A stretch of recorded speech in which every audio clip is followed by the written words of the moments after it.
예, 1분 남았습니다.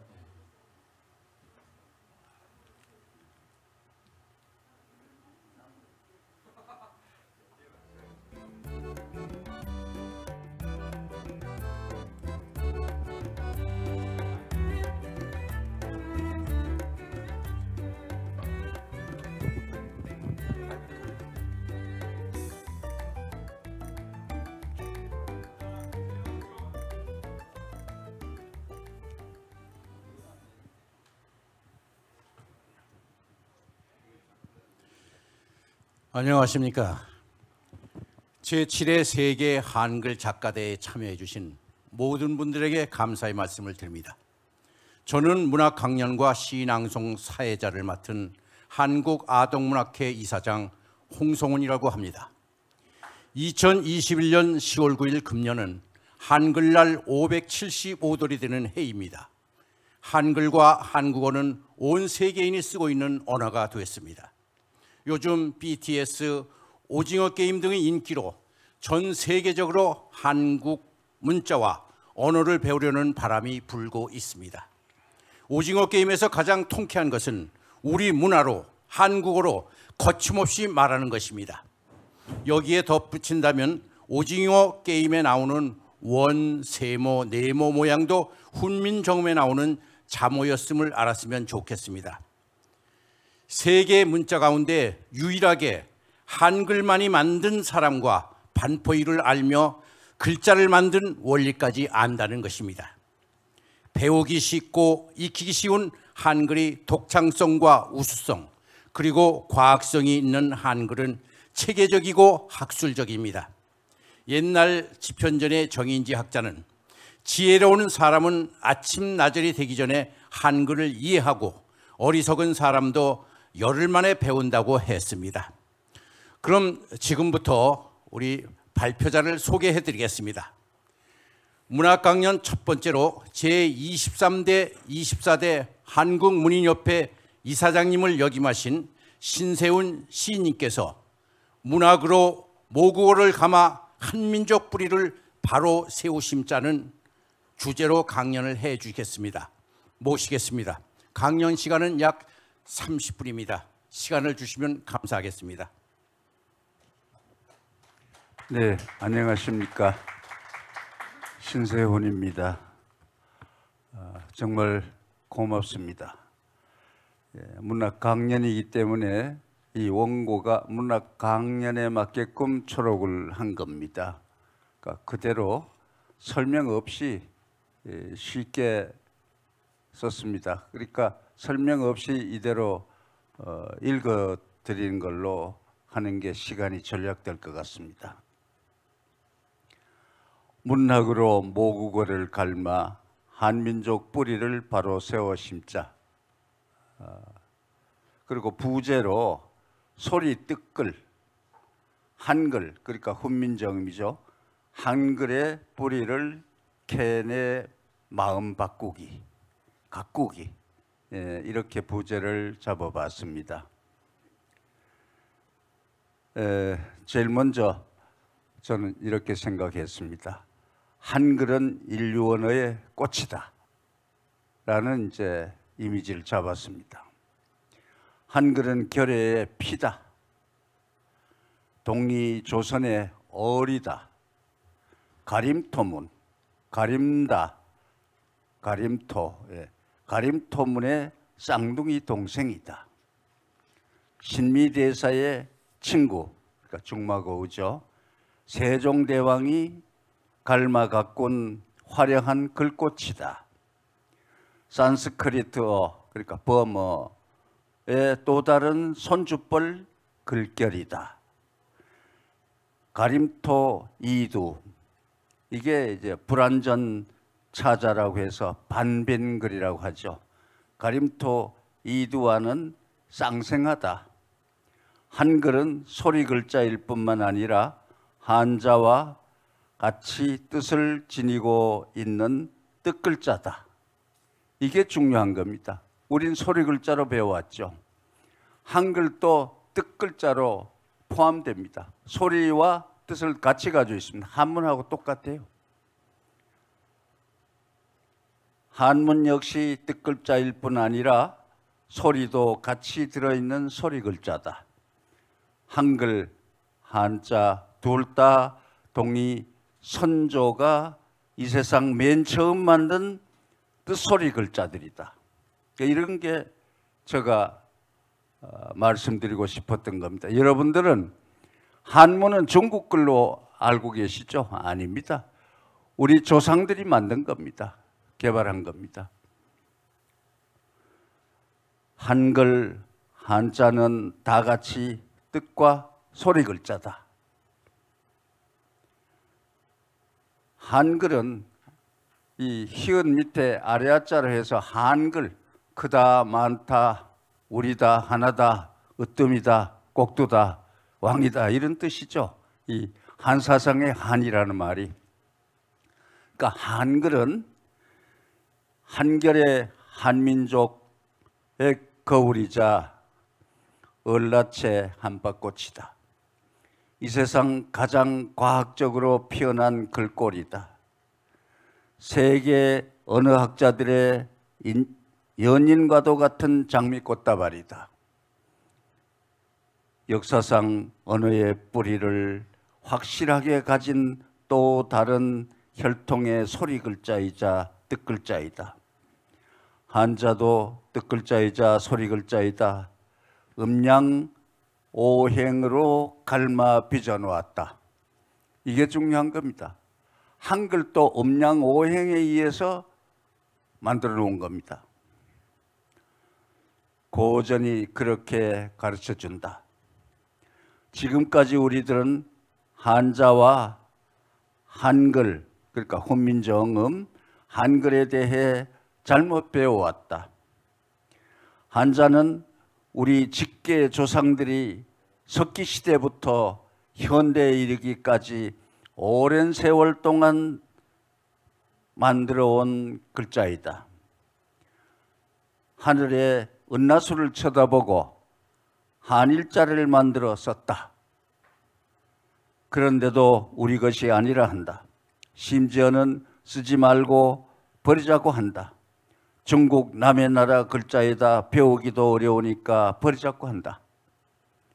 우리 것이 아니니 일상생활 언어로서 쓰지 말고 폐기 처분하고 하자고 하는 이가 많다. 더구나 배워 쓰기 어려워 젊은이들은 한자를 다 싫어한다. 우리 조상이 만든 글자인 줄도 모른 채, 왜냐하면 역사를 잃어버렸으니까, 역사를 도둑맞았으니까. 우리 것이 아니라고만 배워와서 더더욱 버리고 싶은 마음일 거다. 우리말이 거의 한자 소리에서 생겨난 것도 모르고 말이다.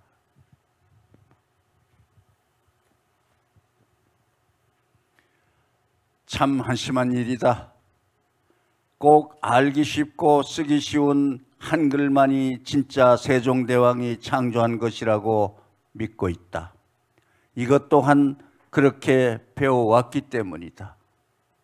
그러나 한글 28정음은 당군 천재 시절 가림토, 가림다라고도 합니다. 38정음에서 10자를 뺀 28자를 가지고 세종 임금이 백성들 앞에서 슬며시 반포한 것이다. 한자는 어려우니 우리 모두들 쉽게 훈민정음을 배워서 의사소통에 막힘없이 쓰라고. 그렇다면 훈민정음, 이 한글이란 말은요, 1926년 주시경 선생이 지어낸 말입니다. 이 주시경 선생이 누구냐 하면 총독부의 말단 공무원이었어요, 그 당시에. 근데 이분이 한글학자가 된 거죠, 나중에. 훈민정음의 할아버지 글꼴인 가림토 글꼴은 어떤 모양을 한 글들인가 28정음과 꼭 닮은 38정음 가림토는 어떤 글꼴을 지닌 문자들인가? 제3세 단제, 단군이 이제 단제죠. 군으로 아예 깎아내려서 편마시킨 거예요. 임금군자, 또 설명을 드리게 돼서 시간을 가게 만드는데, 임금군자는 황제라는 이러한 위치에서 다시 왕으로, 아래 왕으로 봉하는 그 임금군자로 그때 군을 씁니다. 그러니까 우리 모든 서적이나 책에는 단군이라고 되어 있는데, 그것도 박달나무로 비화시켜 가지고 이 계단이라는 재단 단자, 헐토자를 써야 되는데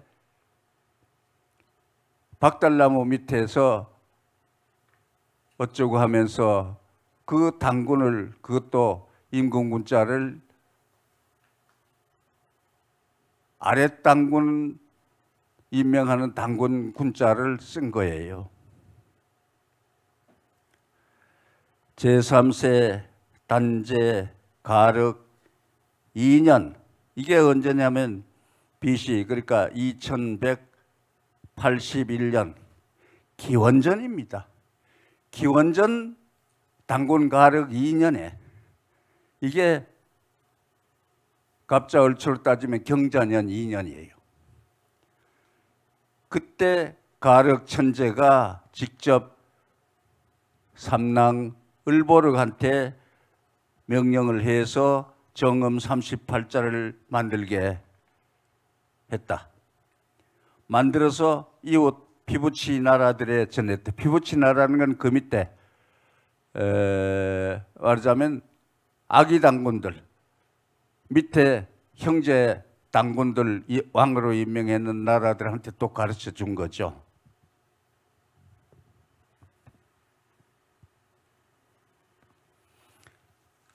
제가 말씀드린 이런 거는 여러분들이 학교 교육에는 절대로 배우질 못했을 겁니다. 가림토 혹은 가림다모는 상형 표의, 진서의 고문자 토받침으로 그 문자에다 보태 쓰는 표음 문자의 일종으로 개발됐던 겁니다. 현재의 한글은 이것을 재정리한 것이다. 이렇게 쓴 사람이 천부경 원전이라는 책을 쓴 백원 김백용 선생이 이렇게 정의를 했습니다. 아래 보기 쉽게 옮겨본다. 이거 사실 그 책에 보시면은 나와 있습니다. 가림토 38 정음이 어떤 글꼴인가. 예, 바로 책에 들어있는데 이 페이지가 224페이지에 그 책에 그대로 복사되어 있습니다. 우리 한글 28 정음이 여기 거의 다 들어 있습니다. 우리 발음대로 읽으면 아야, 어여, 오요, 우이, 아, 아래아자, 점 하나, 아자까지 38 정음에 다 속해 있는 겁니다. 이게 이제 모음체계죠. 그리고 기역, 니은, 디귿을 다 비슷한 글자로 만들어진 것도 같이 끼워서 38 정음이 되어 있는데 여기에서 10자를 빼고 28 정음으로 만든 겁니다. 결국 한글이라고 했지만은 그전에는 언문이라고 했고 갑오경장 후에는 이제 조금 높아져서 국문이라고 하고 국서라고도 하기도 했습니다. 한글은 기원전 아까 말씀드린 2181년 경자 2년 단제가 가륵천제와 단제 가륵천제와 삼랑 을보륵에 의해서 만들어진 동이조선의 표음 문자, 여기에 표의 문자도 됩니다. 한글 28 정음의 할아버지 글자입니다. 결코 세종 임금만이 이 세상 최초로 만든 글꼴이 아닌 것이 상고 역사.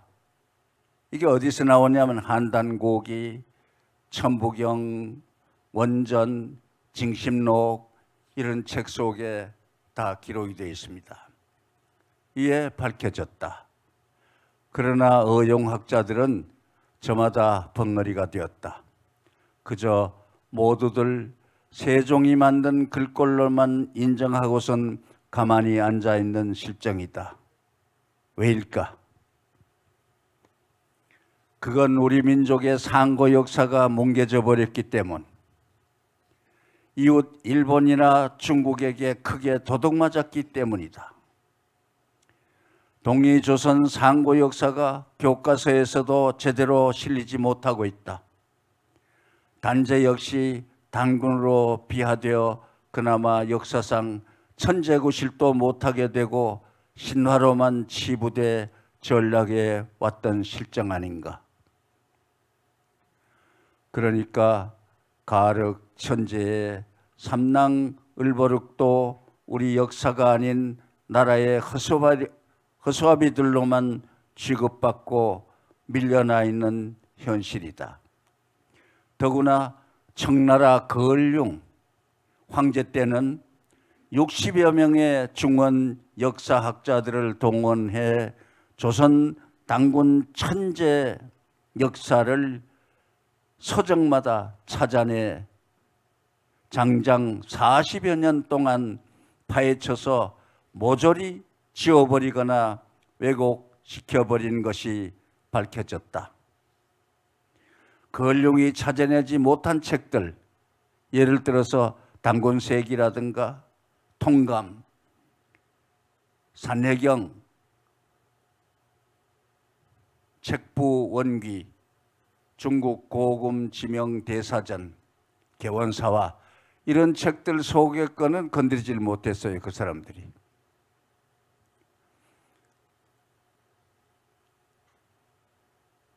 이러한 책들 속에서 전부 밝혀진 것이다. 상고사학회 초대회장 율권 이중재 회장이 모조리 밝혀냈다. 그의 상고사의 새발견 1994년에 낸 책이라든가 한민족의 역사는 이렇게 왜곡됐다. 우리는 엉터리 역사를 배워왔다. 삼국은 대륙에 있었다. 신라 고구려 백제는 중국 땅에서, 지금 중원 땅에서 생겼다는 겁니다. 지금 경주도 나중이죠. 나중에 전부 밀려오거나 해서 그쪽으로 모여서 한 거죠. 일본과 중국, 청나라와 그 이전 사마천의 사기에서도 우리 상고 역사가 조각조각 나버렸다는 것을 낱낱이 밝혀낸 바가 있다. 그러니까 상고사학회 초대 회장이에요. 이중재 선생이. 뿐만 아니라 국내 친일 어용사학자, 그러니까 일본 교수에게 배워서 서울대 이모 교수, 물론 오래전에 돌아가신 분이에요. 이모 교수와 그 제자들 일행 전부 다 같은 사학자들이죠. 예, 어용사학자와 그의 직계 제자들이나 어용 교수들에 의해서도 우리 상고 역사가 계속 왜곡되고 도중마자 내내 매장돼 왔다는 것을 국민들 앞에 공개한 바가 있다. 그래서 훈민정음도 처음부터 솔직하게 가림토문에서 빌어왔다는 것을 떳떳이 밝혀내지를 못하고 있었던 것이다. 상고사나 조선 천재들 역사 공간이 모두 중국, 일본의 땅굴 속에 갇혀 있었으니 말이다. 이 세종은 신미대사에게 몰래 산스크리트 그러니까 버모라든가 가림토문을 배웠습니다. 어릴 때 친구로 자랐으니까. 하여튼 세종의 절친 신미대사는 누구인가? 세종대왕의 어릴 적의 절친이다. 신미대사는 커서 스님이 되어 중원 땅으로 들어가 산스크리트어와 가림토문의 전문 학승이 되어 돌아왔다. 학문을 겸비한 세종이 친구 신미대사에게 한글의 원조 가림토문과 특히 인류 언어 문자의 어머니 격인 산스크리트어 버모, 우리의 조상 언어가 산스크리트입니다. 친히 배워 익혔다. 그리고 훈민정음을 창조했다는 소리는 못하고 맹간원이라고 해서 백성들 앞에 반포했다.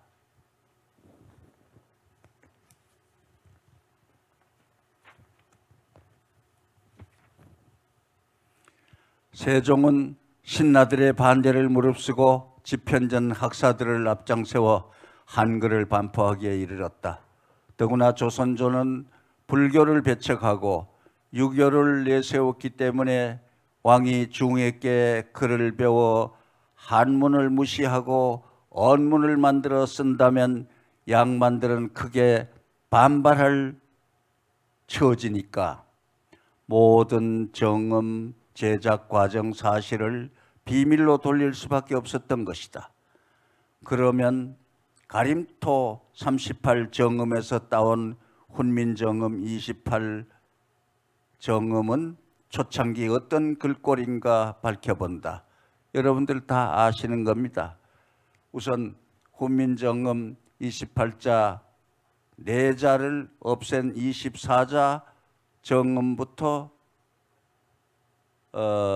보시게 되면 이게 몇 페이지에 있느냐 하면 225페이지, 226페이지 보시면 비교 대조표가 돼서 명시가 되어 있습니다. 28정음에서 4자를 뺐죠. 4자 뺀 게 이 아래자에 아, 그 다음에 이응 위에 혹이 달린 글자, 이응 위에 의가 그인, 한일자처럼 의가 그인 이응, 그 다음에 삼각형, 이 4자를 빼고 24자로 정착시켰죠. 누구라도 첫눈에 단빠가 알 수 있는 글꼴들이다. 가림토 38 정음에서 빠진 글꼴인 아까 그 말씀드린 그 4자, 그리고 비읍하고 비슷한 이 H, 영어로 말하면 H로 생긴 이 글자라든가 X, 그러니까 시옷에 가까운 X라는 글자라든가 시옷 2개를 아래 위로 상하로 쓴 글자라든가 시옷 밑에 미음을 쓴 글자라든가 이런 게 38 정음에서 10개 정도가 빠졌습니다. 그리고 다른 꼴 글자로서도 U자, 영어의 U자 같은 것도 이 옆으로 돌리면 디귿자가 되는 거죠. 이런 글자, 이런 것들하고 이거는 U자는 우리가 자음에서 디귿자로 봐줄 수 있는 거죠. 전부 이제 그런 식으로 해서 역시 하나 그은 밑에 삼각형 있는 이런 글자도 의자라 삼각형 있는 이 거친 발음의 글자들이 다 생략이 된 겁니다. 아무튼 훈민정음 28자는 가림토 38 정음과 동성동본다워 보인다는 사실을 인정할 수가 있을 듯하다. 그럼 왜 이게 글자가 빠졌느냐? 우리 민족은 저 추운 지방에서 내려왔습니다. 그러니까 추운 지방 거친 발음 내 글꼴은 빼버린 겁니다. 그러면 28 정음에서 내 글꼴 즉 아래아자의 아 유사 모음이죠. 그리고 어금니의 소리로 이응 위에 혹 달린 거, 그 다음에 그 안에 후음, 이응 위에 일자 그인 거, 그 다음에 삼각형으로 되어 있는 그 입소리, 치음, 이런 것들이 확실하게 28자 속에서 또 빠진 게 된 겁니다. 그 빠진 이유는 이렇다. 우리 민족은 천산이 어디냐 하면 곤륜산 그쪽 지역입니다. 그게 옛날 고지도에 의하면 이전원 그리고 실담국, 이게 에덴의 동산 에덴입니다. 이게 중국말로 하면 이덴이 되는 거고 저 서양으로 넘어가면 에덴으로 발음이 바뀌어지는 거죠. 그래서 에덴의 동산이 동쪽에 있고 동방에 있다는 게 바로 이 지역입니다. 이 천산이나 바이컬 호숫가에서 모여 살다가 한 10,000년 전후, 11,000년, 12,000년까지도 이 빙하기에 왔을 때, 마지막 빙하기에 왔을 때 그 추위를 피해서 남쪽 땅 동남 방향으로 흩어져 내려왔다. 알다시피 중원 땅 홍산문화 문명 자체가 우리 동이 선조들이 꽃피워놓은 유산이 아닌가. 북극쪽 극지방에서 살다가 따뜻한 온대 지방으로 내려와 살게 되니 자연 말소리도 부드러워진 맑은 소리로 변한 것이다. 말하자면 국의 음마에 걸리거나 입에서 거칠게 흘러나오는 말소리는 점점 맑고 부드러워져 발음에 걸리거나 거친 이소리, 앞니소리, 어금니소리, 목구멍 소리들이 필요 없어져 사라지게 된 것이다. 그러니까 훈민정음에서도 추운 극지방에서 쓰던 거친 발음의 글꼴들은 필요 없어져 자연 버리게 된 결과가 24정음으로 남게 된 이유이다. 그래서 정음에서 아까 말씀드린 그 내자를 내 글꼴은 다른 모음, 자음으로도 그 비슷한 소리를 대신할 수 있어서 빼버린 것이다. 인구 이동에 의해 자연에 적응해 살다 보니 자연 말소리가 고와져서 저절로 억세고 거친 발음들은 도태된 것이나 다름없다. 그 러시아 말처럼 소련 말처럼 이런 말들이 이제 아주 우리가 발음하기 어려운 말이 우리나라 쪽으로 넘어와서 따뜻해지니까 자연적 없어진 겁니다. 자연적. 그러니까 그런 발음을 다 이제 제거하게 된 거죠.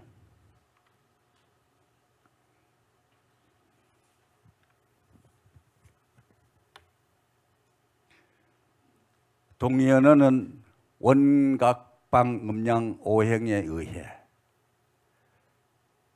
원 동그라미죠. 하늘을 뜻합니다. 천을 뜻하죠. 각은 삼각형인데 이게 인간을 뜻합니다. 방은 네모인데 땅을 뜻하죠. 그리고 음양 오행을 적용을 해서 한문도 그렇고 한글도 만들어낸 겁니다.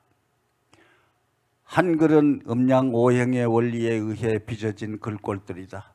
천인지, 천은 수리학적으로 일입니다.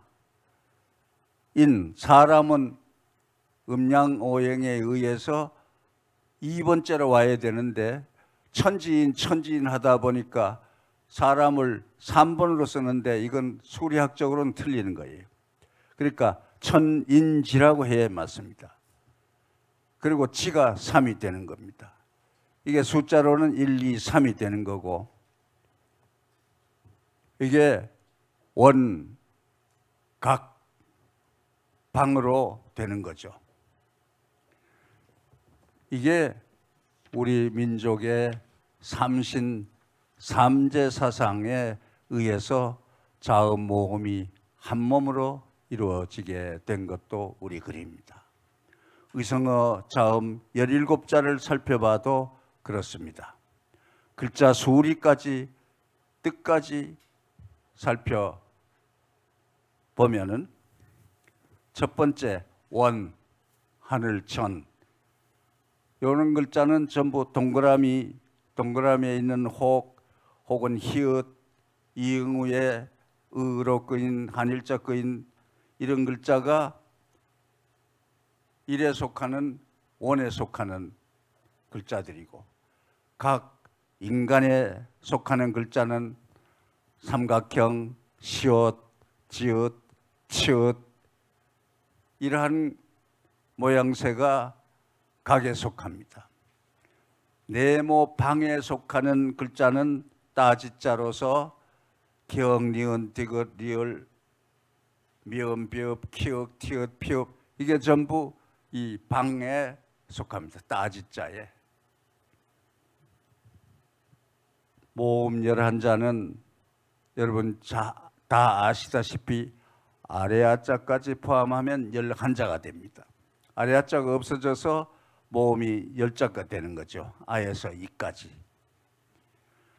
자음 17자 중엔 어금니 소리, 그러니까 아음, 기역, 키역, 히읗 이게 전부 어금니 소리, 그 다음에 혓소리, 설음, 디귿, 티읕, 리을, 니은, 입술 소리, 이게 순음으로서 비읍, 피읍, 미음, 앞니 소리, 그러니까 이 소리죠. 치읓, 지읒, 시옷 하고 삼각형 같은. 그리고 목구멍 소리, 후음, 이게 히읗하고 이응우에 일그인거하고 이런 글자들이 전부 목구멍 소리로 흘러나오는 겁니다. 이런 것까지를 묘하게 연구를 해서 아주 과학적으로 분석해 훈민정음을 만든 세종대왕의 인문학적 상상과 발상 지혜가 보통이 아니다. 이는 모든 언어학자들도 알고 있는 사실이다. 한인 천재 시절엔 언문을 문자로 써왔고 신시, 그러니까 속대 시절에 배달 때는 이제 시절에 녹두문이라든가 화서, 우서라는 이런 글도 있었습니다. 당군 정리하시면 되겠습니다. 천재 시절엔 척거린 진서 가림토문을 반빈글 삼아 썼습니다. 반민글이란 건 이두를 얘기합니다. 이두는 신라 때 설총이가 만든 게 아닙니다. 이미 고구려 백제에 다 이두가 있었고 그 전에 부여에도 이두는 있었습니다. 이걸 전부 설총이가 모아가지고 만들어낸 게 그게 이두법이죠. 상당히 아직 많이 남았는데 요약을 해서 말씀드릴 수밖에 없군요. 그리고 이 한문도요.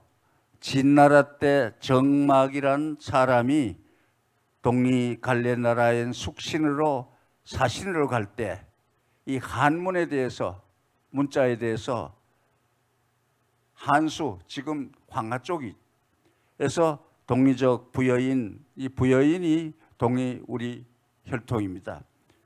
왕문을 만나서 배워가지고 숙신에 가서 말을 통했던 겁니다. 이런 게 전부 한문의 이제 뿌리가 되는 거죠.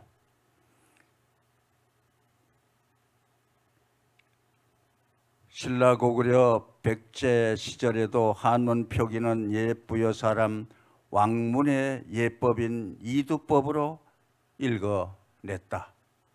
그러니까 이두가 신라의 설총이 지어내고 만든 게 아닙니다. 우린 그렇게 배웠어요. 교과서에.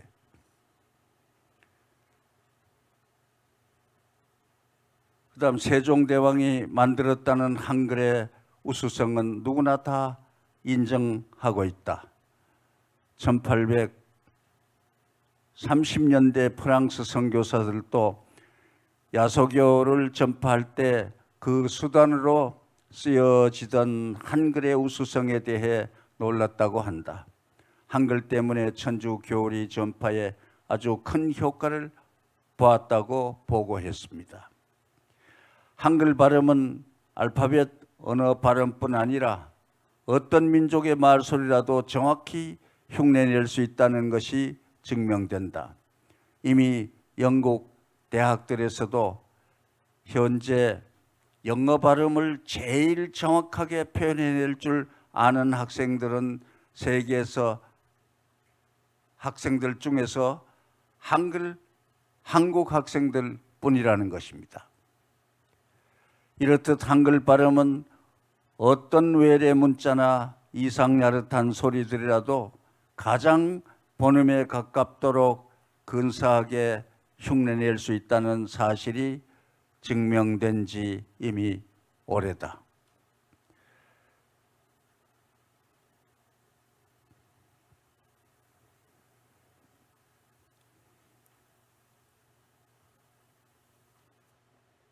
우리 한글은 음양과 오행을 감안해서 훈민정음을 만들어냈기 때문에 우리 국악도 음양 오행에 의해서 만들어졌습니다. 그렇기 때문에 국악하고 교향악하고 같이 연주를 할 때, 같은 곡을 연주를 할 때 양악이 바로 깔려버립니다.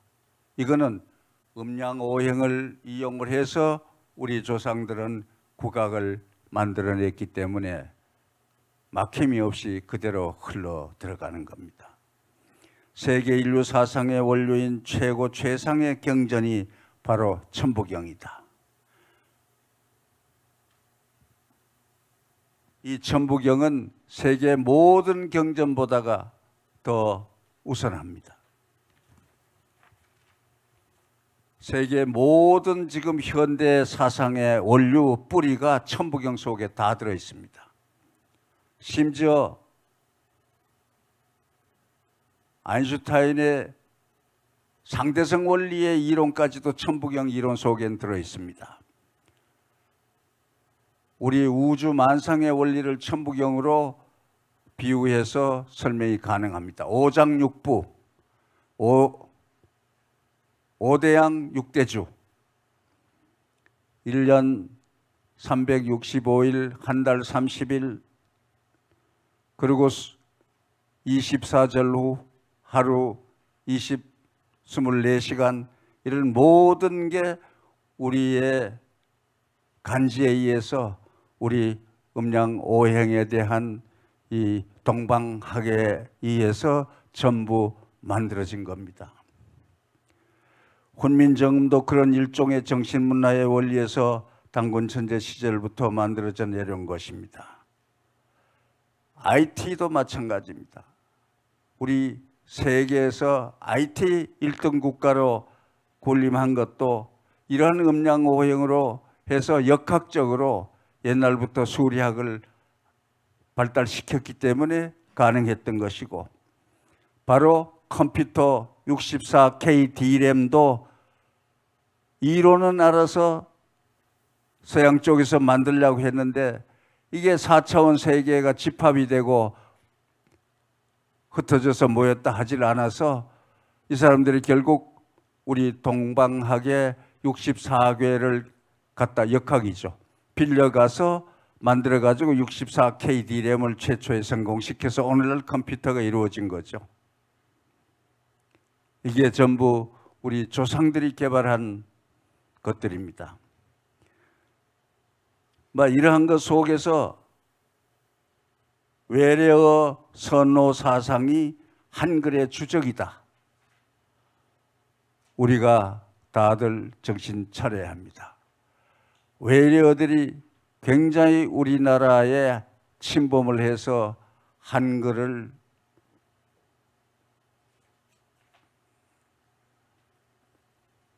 쫓아내고 있습니다.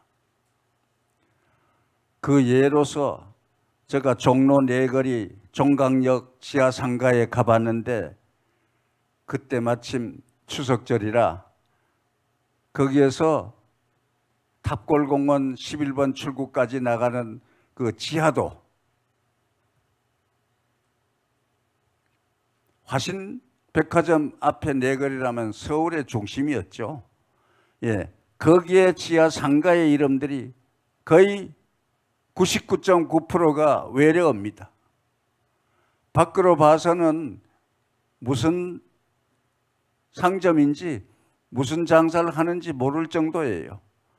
그뿐 아니라 내가 지금 사무실을 얻어서 있는 충무로 서울 캐피털 빌딩 사무실도 6층까지 있는데 거기도 보면 이 한글 제도로의 간판은 몇 개가 되지 않고 전부 외래어들입니다. 그래서 이 간판을 봐서는 무슨 사업을 하는지 모를 정도로 우리는 변해 왔습니다. 저 정리 좀 하시어 주시겠습니다. 그래서 결국 문제는 말과 글을 아끼지 않아야 도둑맞은 역사도 찾아올 수가 있다. 이렇게 생각합니다. 요거 짧은 마지막 하고 싶은 결론입니다. 시인 작가는 모국어를 사랑한다. 우리 동이조선의 후예인 한국문인들은 물림을 대표한 문단이라는 것도 일본 용어입니다. 일본 문학 용어를 우리가 그대로 지금까지 쓰고 있는 겁니다. 우리는 물림이죠. 수프림자입니다. 우리 조상들은 총림, 물림, 시림 이렇게 해왔어요. 물림 대표한 민족 지도자로 당연히 한글을 갈고 닦아 아름답게 우리말을 갖고 나가야 한다. 시인 작가들의 권리와 의무이기도 하다. 외래어가 들어오면 비판 없이 그대로 쓰지 말고 우리말로 그 뜻과 소리를 바꾸어 쓰거나 관로로 가둬버리고 한글로만 언어를 써주도록 하는 것이 좋을 듯하다. 그래야 우리말이 침략당하지 않고 빼앗기지 않을 수가 있다. 이런 면에서는 중국이나 북한을 본받아 결의의 자존심과 정체성을 살렸으면 하는 바람이다. 아예 시인, 작가들이 앞장서야겠다. 제발 남의 나라 글자를 그대로 베껴 우리 문학 한글 속에 생자로 받아들이거나 발음 그대로 써서 우리 한글을 해치거나 침략당하지 않게 방어해 주었으면 한다. 우리말, 우리 글을 가다듬고 갈고 다듬어 글을 써야 우리말 한글을 영원히 지켜갈 수가 있다. 결의의 혼도 빼앗기지 않고 끝까지 지켜갈 수가 있을 뿐 아니라 잃어버리고 도둑맞은 역사까지도 쉽게 찾아올 수가 있을 것이다. 우리 상고사 역사 전부 교과서에서 못 읽고 있잖아요. 단군이 72명입니다. 하나가 아니에요. 시인 작가들이 앞장서서 솔선수범해야 할 민족의 숙제들이 아닌가 합니다. 예. 시간이 지났습니까? 예. 나머지는 책자 속에 있으니까 여러분들이 궁금하신 분들은 읽어보시면 상세하게 다 나와 있습니다. 예, 고맙습니다. 네. 예, 감사합니다. 잘 들었습니다. 시간이 있다면은 더 많이 좋은 강의를 듣고 싶지만은 시간이 없어 죄송합니다. 그리고 제가 감히 원로 선배님을 정리하고 소감을 말씀드릴 그런 건 예가 아닌 것 같습니다. 여기에 한 가지는 한글은 결의의 피다. 한글은 한결의 한민족의 거울이자 얼라스의 한밭꽃이다. 이 세상 가장 과학적으로 표현한 글꼴이다. 이걸로 정리하는 걸 하겠습니다. 다시 한번 뜨거운 박수 부탁드리겠습니다. 감사합니다. 다음은 강남주 시인님의 강연이 있겠습니다. 강연 주제는 한국 문학의 세계화입니다. 강남주 시인님은 부경대학교 총장을 지내셨으며 부산문화재단 조선통신사 문화사업 한국추진위원회 학술위원장으로 한국 문화발전에 크게 힘쓰고 계십니다. 발표 시간은 30분입니다. 시간을 지켜주시면 고맙겠습니다.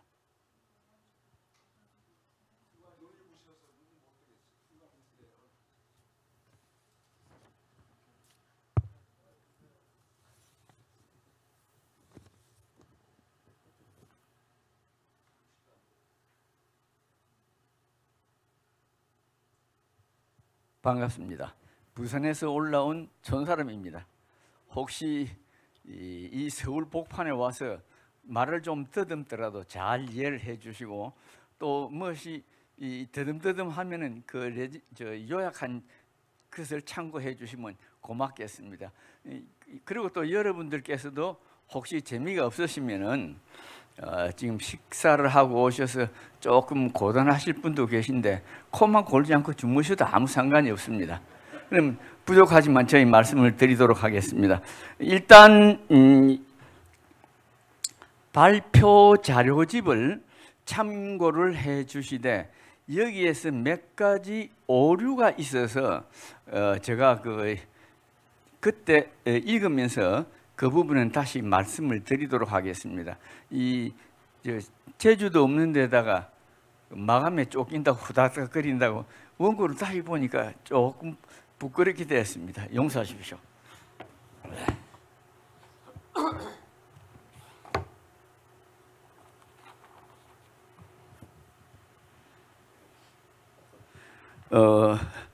저희 논제가 한국 문학의 세계화 중에서 처음에는 방향 탐색이라고 제목을 했었는데 죄송합니다. 이거 우리 문학의 전통에 대해서도 같이 얘기를 하는 것으로 되어 있는 것 같았습니다.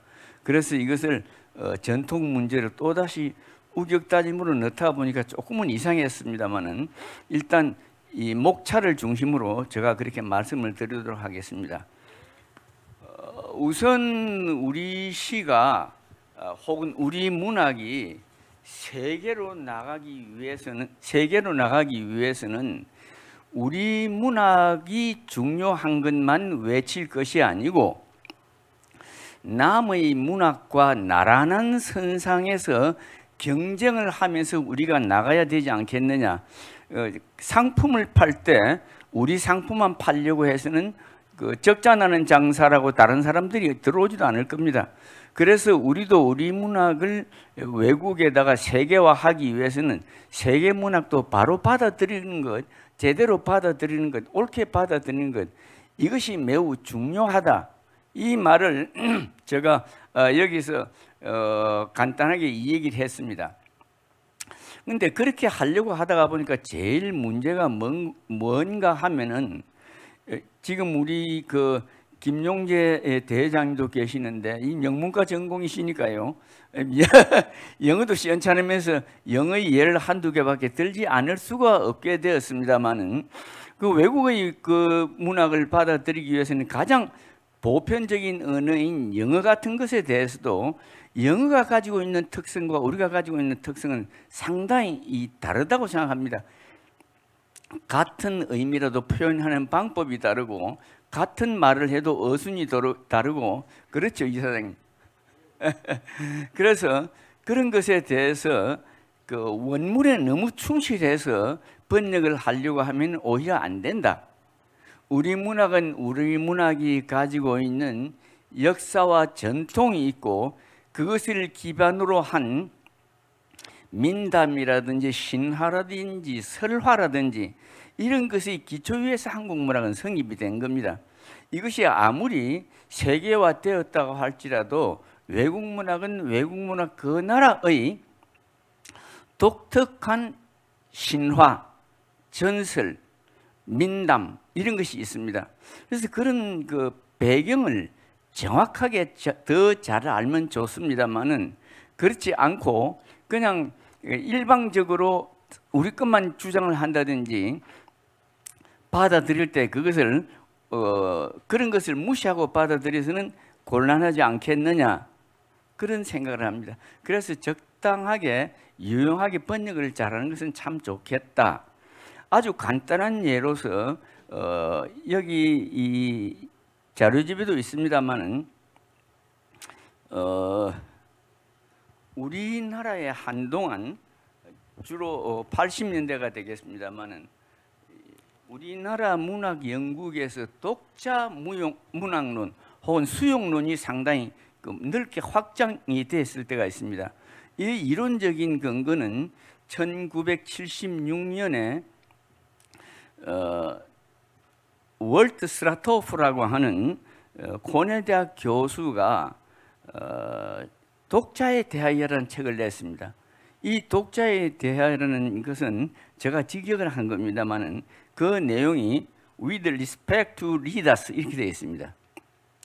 여기서 with respect to라고 하는 것은 무엇에 관하여라고 하는 관용어가 있으니까 독자에 대하여라고 그렇게 이해를 하기는 아주 쉬울 것 같습니다. 그런데도 불구하고 with respect to라는 말은 존경한다는 뜻의 함의는 있지만은 이것을 독자에 대하여라고 하면 상당히 알아듣기가 애매하고 포괄적이지 못할 수도 있다. 독자에 대하여 어쩌단 말이야? 독서에 대해서 어쩌단 말이야? 이렇게도 해석할 수가 있지 않겠느냐? 그런데 이 책이 우리나라에 번역이 될 때는 독자론 또는 독자 이론 이런 것으로 번역이 되었었습니다. 필자의 경우, 저의 경우는 독자에 대해서 역시 독자 이론이 받아들이기 쉬웠습니다.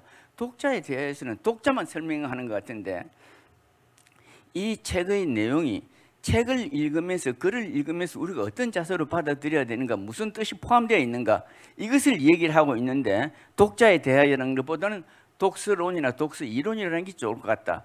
그래서 그런 책 이름 하나라도 그런 것도 우리가 알아듣기 쉽게 한국화되어서 번역을 하는 게 좋지 않겠느냐, 그런 생각을 했습니다. 이것은 마찬가지입니다만은 우리나라 문학계에서 그 영향을 또 독서 이론, 독자 이론에 대한 영향을 또 하나 많이 준 분이 계시는데 그분은 콘스탄츠 대학에 있는 볼프강 이즈라는 분입니다. 볼프강 이즈라는 분은 어떤 책을 썼느냐 하면은 The Act des Lesens라는 게 있습니다. 그런 책이 있습니다. 그것은 독서의 행위 이런 게 되겠습니다. 액트가 액션이니까 저는 여기서 처음 이거 볼 때 액션이 아트가 아닌가, 소위 독일말로 그렇게 되려면 여기 쿤스트가 돼야 되는데 아크트라고 되었으니까 그건 제가 약간 착각을 한 것 같습니다.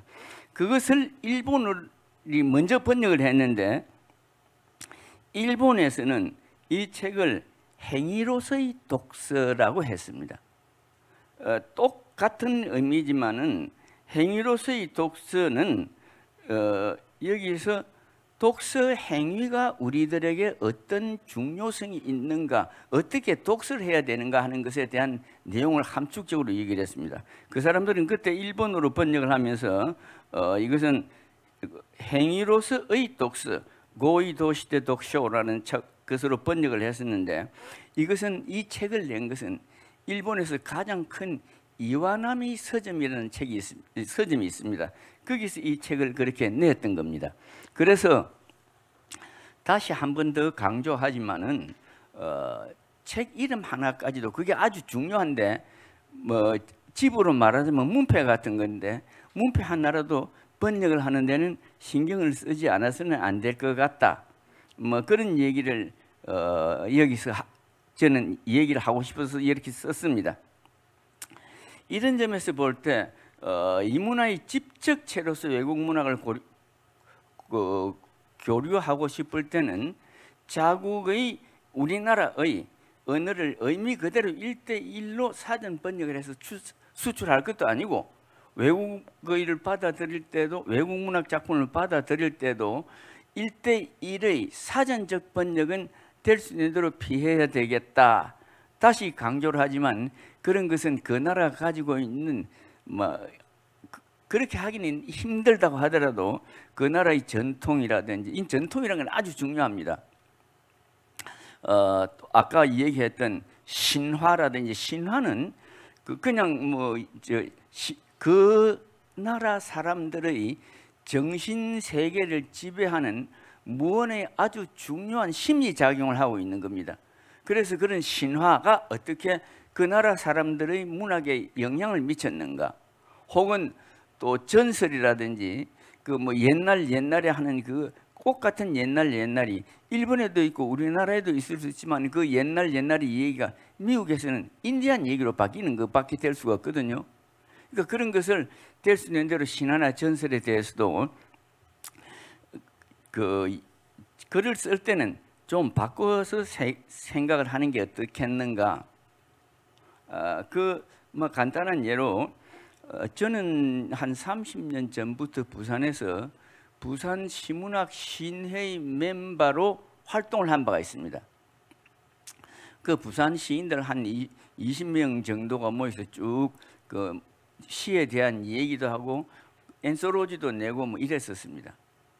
근데 그때 1996년에 그 시인들이 모여가지고 세계로 띄우는 우리의 시라는 합동 시집을 내어서 그 시에서 한국 시 3편, 영어로 번역한 것 3편, 일본어로 번역한 것 3편 이렇게 번역을 모두 했었습니다.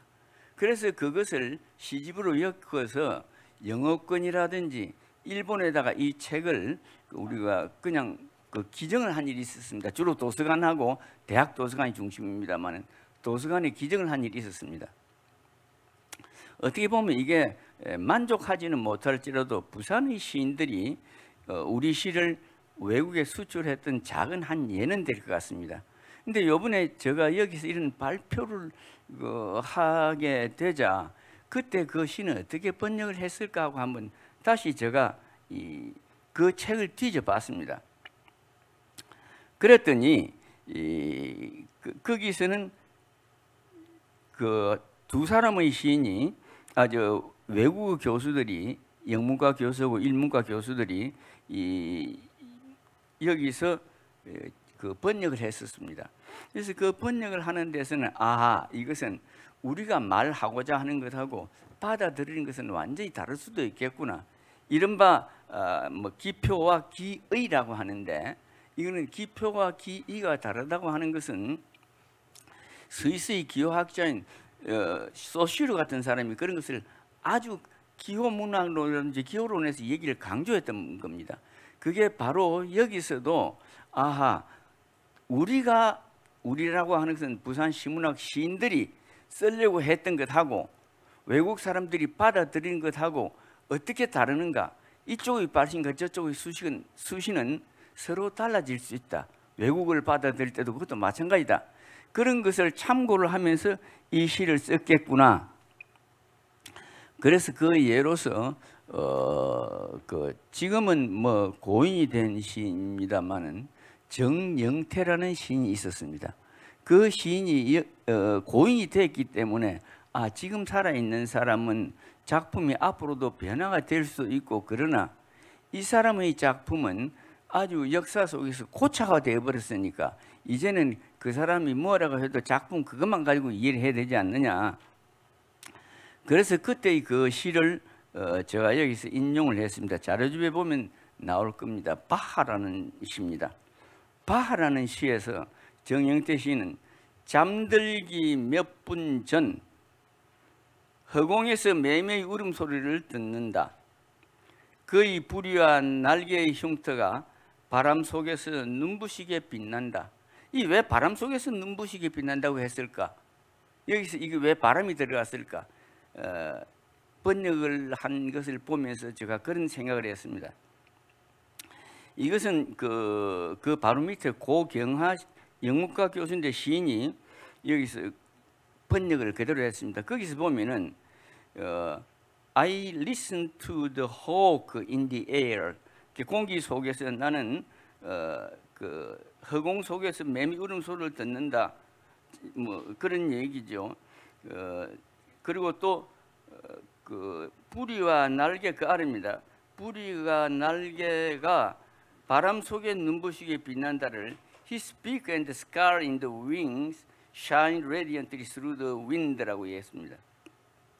근데 여기서 앞에는 in the air, 앞에는 in the wings라고 했는데 왜 여기는 through 마지막 행에서는 through라고 했을까? 통해서라고 했을까?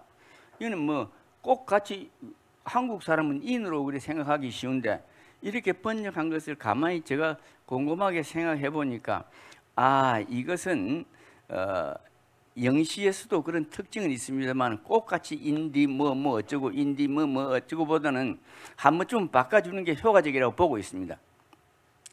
그래서 여기서 in the wind라고 안 하고 through the wind라고 했구나. 그래서 바람을 통해서 그 소리가 들려왔다. 이것은 독자들에게 이해와 상상력의 폭을 넓혀주기 위해서 그랬던 것이 아닌가. 더욱이나 이 바하의 이 첼로 소리 같은 거, 연주 같은 거 이런 것을 상상을 하면서 이걸 듣는다면 이 공기 속에서 들려오는 바하의 소리를 이렇게 이 시인은 해석하고 있겠구나. 이것을 외국 사람들에게 전달하기 위해서는 이렇게 번역을 해야 되겠구나. 그런 생각을 했었습니다. 그것이 일본어로는 또 어떻게 번역이 됐는가 하면은 일본 사람도 역시 그 책임을 꼭 같이 이 부산의 시인들의 시 이렇게 얘기했습니다. 근데 본래 원제명은 세계를 날다, 우리들의 시 세계를 날다인데 우리들의 시인이 세계를 날다든지 그런 건 온데간데 없습니다. 그만 그냥 부산 시인들의 시 이렇게 되어 있습니다. 이것은 뭐 세계로 날다든지 우리들의 시라든지 이런 거 다 군더덕지니까 자 부산 시인들의 시집 모임이 이 책이다. 이런 것을 설명하기 위해서 그렇게 제목을 바꾸지 않았느냐. 그건 일본어로 번역되는 것도 그냥 그 부산 시인들의 시로 되어 있습니다. 이것은 역시 아까도 제가 그런 말씀을 드렸습니다만은 시의 책의 제목을 외국에서 아까는 외국 책을 우리나라에 들여올 때의 제목을 얘기를 했는데 이분은 우리나라의 작품을 외국으로 보낼 때도 우리들의 시 세계로 날다 이런 번역 복잡한 건 빼버리자. 그냥 우리들의 시다. 그 송동주라는 저희가 있던 대학의 이력가 교수도 이것을 그냥 우리들의 시라고 그렇게 번역을 했습니다. 이 두 분들에게 따로따로 학교가 전혀 다른 사람들입니다. 한 사람은 부산이고 한 사람은 서울이고 그런데도 꼭 같이 이거는 그냥 그 부산 시인들의 시로 되어 있었습니다. 이것이 외국 사람들에게는 아주 전달이 잘 되겠구나. 그리고 그런 시에서도 번역을 하면서 그 일본의 시도 일본어로 번역하는 시도 이 비슷하게 그런 내용으로 담겨져 있었습니다. 그건 뭐 읽어드렸으면 좋겠는데 유감스럽게도 저 컴퓨터에는 이러가 장착이 안 돼서 여기서 보여드리지를 못했습니다. 그리고 이 시 이름이 바하로 되어 있었는데 이 바하는 BACH 그 작곡가를 얘기를 하고 있는 겁니다. 이것을 일본어로서는 한국 사람은 이걸 바하라고 시는 그렇게 했는데 일본 사람은 이걸 시옷이 들어갑니다. 중간에 바타라고 번역을 했습니다. 이거 왜 이렇게 했을까? 이건 우리나라 사람과 일본 사람들이 이해하기 쉽도록 이렇게 바꿔놓은 겁니다. 본래 BACH 이 발음은 하도 아니고 흐도 아니고 비강을 거쳐서 나오는 소리니까 때에 따라서는 크로도 합니다. CH를 크로도 발음하기도 합니다. 근데 이것을 정확하게 우리말로 번역하는 것은 가까울 수는 있어도 꼭 그대로는 안 됩니다. 발음이 다르니까. 그래서 일본 사람은 바타라고 했고 한국 사람은 바하라고 했습니다. 그러나 지금은 바흐라고 하고 있죠.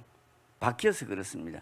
근데 지금 우리나라에서는 그 사람의 이름이 바흐라고 하는 게 좋으니까 바흐로 보편화되어 있다. 그러나 그때 그렇게 번역해서 외국어로 보냈던 게 그런 대로 통할 수 있었구나라고 하면서 우리들이 자유를 하는 것은 그 도서관에서 그 책을 읽어본 사람, 그리고 도서관에서 저희들에게 그 주소대로 책을 잘 받았다고 얘기를 하면서 그 자기네들이 한국시를 공부를 하는데도 도움이 되겠다는 그런 뭐 공짜별로 책을 보내줬으니까 어차피 좋은 말은 해야 되겠지만 호의적인 그런 걸 보고 우리는 편리한 대로 아, 우리 걸 저 사람들이 이해를 했구나. 그런 생각을 좀 했었습니다. 어쩐지 공연히 제가 그 시간에 쫓기는 것 같아서 말도 점점 바빠지고 하는데 그 되도록이면 뭐 바삐 하도록 계속 그렇게 하겠습니다. 그 지금 노벨 문학상의 경우 노벨상의 경우 120년의 역사를 가지고 있습니다. 앞에서 하는 그 이 얘기에서 저명한 분들이 노벨 문학상에 대한 얘기도 하셨을 거고 번역에 대한 얘기도 많이 하셨을 겁니다.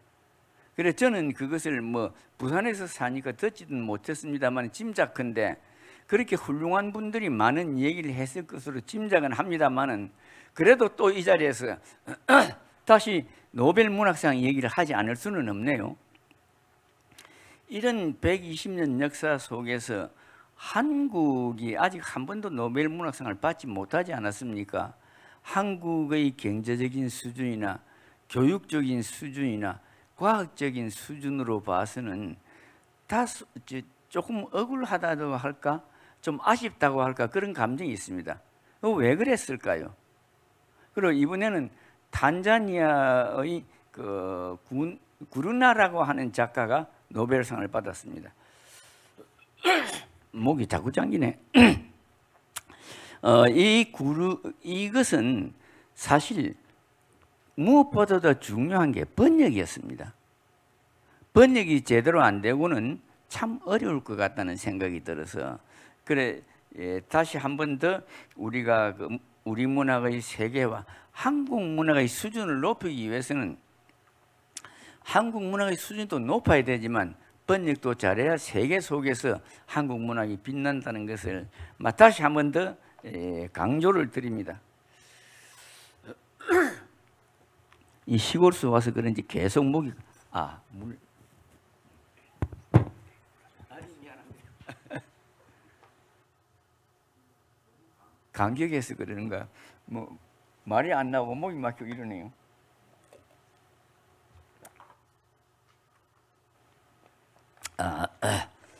그래서 우리는 이런 문제에 대해서 계속 신경을 써야 되지 않겠는가? 물론 마지막 단계의 얘기가 되겠습니다만 우리나라에는 번역을 아주 잘하는 번역 첨단 기관도 있습니다. 한국번역원이 여기에 해당이 됩니다. 전문가들을 확보를 하고 번역을 잘하고 있을 줄로 압니다. 그러나 뭐 오늘 제가 여기 한국팬위원회의 초청으로 왔으니까 한국팬위원회 얘기도 안 할 수는 없습니다. 한국팬위원회는 번역원의 장점이 있는 반면에 한국 팬클럽 한국위원회도 그만큼 충분한 또 장점을 가지고 있습니다.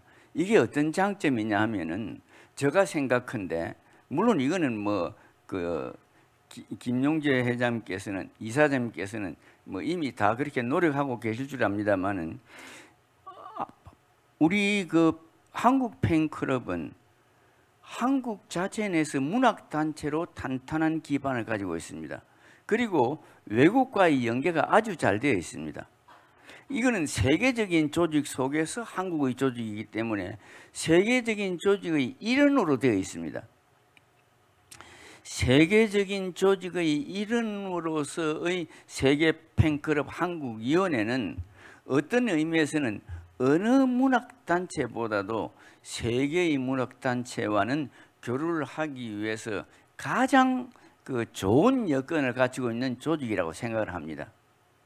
그러나 여기 뭐 이사장님 앞에서 이런 얘기를 하는 건 혹시 결례가 될지는 모르겠습니다만은 그런 활동을 우리 문학을 외국 사람들에게 읽게 하고 외국 사람들이 우리 문학 잡지 팬이라든지 이런 데 실게 하고 이렇게 하는 것은 저희 욕심으로는 아직도 부족하다는 생각이 듭니다. 그 왜 그런가? 그런 조직을 갖추고 있으면서 지금 그 팬클럽에서 한국 팬문학의 책이 나오고 있습니다.